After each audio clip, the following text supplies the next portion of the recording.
Welcome back to another technical deep dive here in the debug zone. Today we're tackling a big question and breaking it down with insights from other users.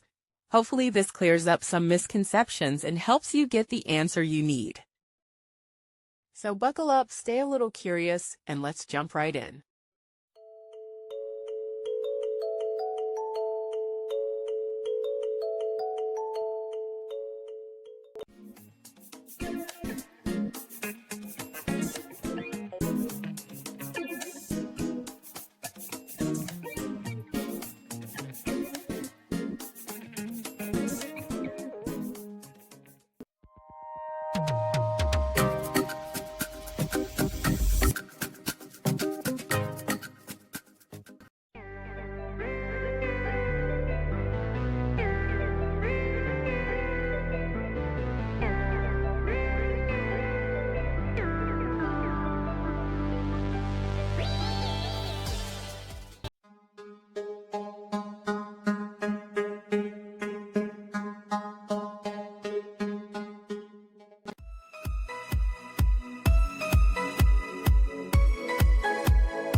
And that's a wrap.